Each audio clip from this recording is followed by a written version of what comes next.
Well, we have been living in Bella Vista for 4 years, and when all the chaos of 2020 decided we want to get back, we were farm kids growing up in Iowa, so we wanted to get back to the country a little more. So we found this property outside of Lincoln, and initially it was just kind of a prepper mentality. We were just coming out here, the world went crazy, we could get away. Eventually we started looking at regenerative ag. We wanted to put the property in more useful practices, so we were looking at maybe having some cows and chickens in a garden. And then about just a little over a year and a half ago, we discovered permaculture. And I had never even heard the word permaculture before that. And we toured a farm in Florida and ended up ultimately getting involved with this farm in Florida. They helped design some of our farm and we partner with them. But so we turned our property into a permaculture farm. Permaculture at its core is permanent culture, or like using perennials, trees, to create what's called a food forest. So instead of your annual gardens that you have to plant every year, lots of weeding, we plant trees, bushes, companion plants all together that eventually grow up into a forest. So ideally some work up front, but in the long run, not all the weeding. You just end up with this kind of this natural food producing forest. We just have been putting it in over the last year. Yeah, we've had we have installers that have come and helped us with that process. So they came and did the earthwork. So they helped shape the land and create some waterways and ponds. They came back a second time and planted most of the trees, and they were just here about a month ago and put all the support plants in. Yeah, so I think there's going to be some different levels of that. And so I would say at 100% homesteading is you could be, everybody has their own definition. So a definition would be off-grid, would love to produce 100% of our own food. That won't happen. Probably 90% is our goal.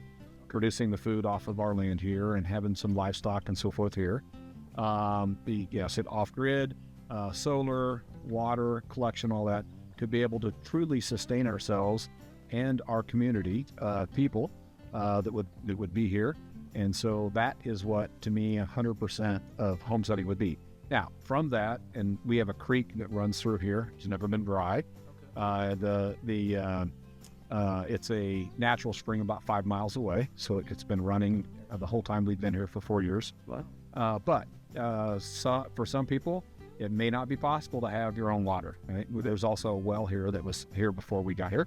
And so it just depends on what you don't have in those resources, the property you buy, then you just start backing off of some of those things. For 25 years in Iowa, we had 2 acres of Chinese chestnut trees. Okay. And so that was monoculture because it was just the chestnut. So we've been around, agriculture for sure, all of our lives. But as far as permaculture, we're new into that. Okay. Yeah, I would tend to say too, like, we have seen a decline over time of, kids don't know where their milk comes from. They don't know. I think there are statistics of, something like 90% of the food that's in a grocery store today didn't exist 100 years ago. And so little of our food in the grocery store is real food. And so many of the young people haven't had a garden, haven't grown food, haven't experienced that. We've lost a lot of skills. So we feel like in some ways our generation has kind of dropped the ball. We were playing Atari and checking out Apple cell phones. We want to be a part of a movement to help people relearn these skills and become more independent and local. Like you've seen it. We've seen around the world, if you've been watching, how many food companies have blown up, burned down, thousands of cattle killed. Like all around the world, these things have been happening. So having local secure food. Absolutely. That's healthy, that what's in it, on it, how it was grown, chemicals, all that, you want to know where your food's coming from. We are actually a teaching academy, so we kind of got started through this farm in Florida that we partner with, but we were really blessed to find a couple, Matt and Ellen, that are property stewards. So they live on site full time here. So they keep an eye on everything. Ellen manages all our annual garden and chicken stuff, and then Matt is helping build out the infrastructure, the off-grid solar, like he's putting in all the buildings and things that way. So it's just such a joy to be around people that think similarly and live life together. It's been really a huge blessing. Yeah. Today was our first day of really kind of being I'm going to say open. Yeah. And we had 45 adults from the Western A. Price Foundation, the Fayetteville chapter. Sure. Plus then 10 or 15 children. And so today we just had over 55 people or 60 people that were here. And we gave them education and training. Right.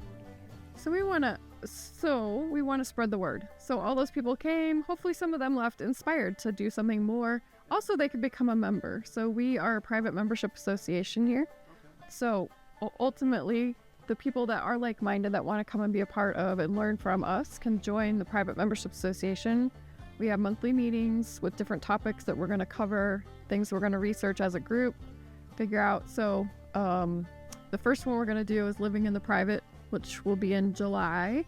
And then I know we're doing, the next month is water. The next month after that, I think, is solar. So every month we'll have a topic that we kind of dive into, and we'll know some things, but maybe some of the members that have joined will also have information to contribute. As a group, we'll kind of talk about these different topics that we're all interested in. So, and then we're teaching classes. So like we are doing a class on butchering chickens in June, a couple of them. So people can come out hands-on, butcher a few chickens, take one home with them. So practical skills, but networking, community building, all these things. There's just a peace that comes with being away from the rat race. When I leave, Northwest Arkansas, the urban area, and drive out and come down our gravel road, it's fresh air, it's quiet, it's peaceful, and we just come out here, and it really is, it's just a different world. It's a different pace of life. We're not on a clock 9 to 5. We might be up early feeding chickens or tending the garden, but I don't know, we just kind of live at our own pace. I feel healthier when I'm here. When I'm here, I'm eating off mostly things that we've grown here. If I'm in town, I'm inclined to stop at Chick-fil-A if I go by, or you know what I mean? Like, I just don't make as healthy of choices. When I'm on the farm here and eating here, I feel better. It's just a good feeling to be, I guess, out in the country. The food forest comprises about 4 acres of our 17 acres here. We currently have about 170 trees planted.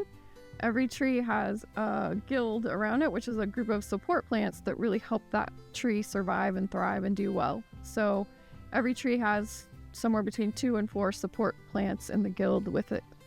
So nut trees, fruit trees. So there's 7 layers. There's the tall trees, and the tree, which are the nut trees, the fruit trees. Then we have vines. So we'll have a kiwi, we'll have grapes and things like that that grow on a vine. And then we go to the next, it's the plants that are on the ground, bushes, and then another layer, and then there's actually 2 layers in the ground, underground. Perennials.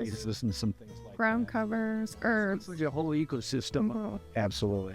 Yeah. And after about 3 years, because we need to tend it and do some for about 3 years, but after that, it'll just be its natural thing, kind of like a Garden of Eden. It'll just produce itself and continue to go.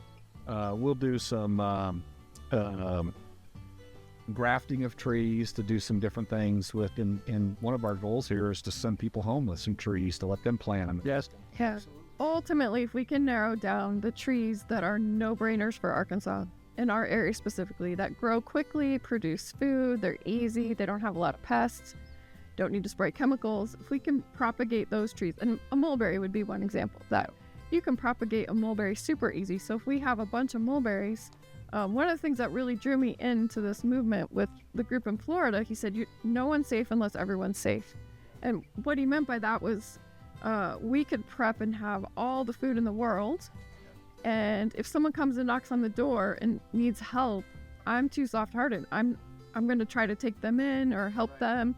I'm not going to shoot them. Like, You're gonna have a community. You gotta have a community. So if instead of like waiting for that day to come, if we can propagate a bunch of plants and help all our neighbors and the community around us. There's 3 tenets. What say the 3 tenets from the permaculture? Permaculture has 3 main things: earth care, people care, fair share. So you can't do things that are good for the earth and not good for people, which a lot of people are trying to make some of that happen right now. Likewise, you don't want to do things that are good for people and not the earth. So it's a combination. It's finding a balance of things that are good for the earth and people. And then we don't need to take everything. Like, it's good to let some fruit grow to the ground and go back to the earth. And it's good to give some fruit away and help your neighbors and keep some for, yourself. Our website is jordancreek.farm. jordancreek.farm. And on jordancreek.farm, you can find Facebook and Instagram links there. Plus, you can book a tour. So you can sign up there, get right on the calendar, put in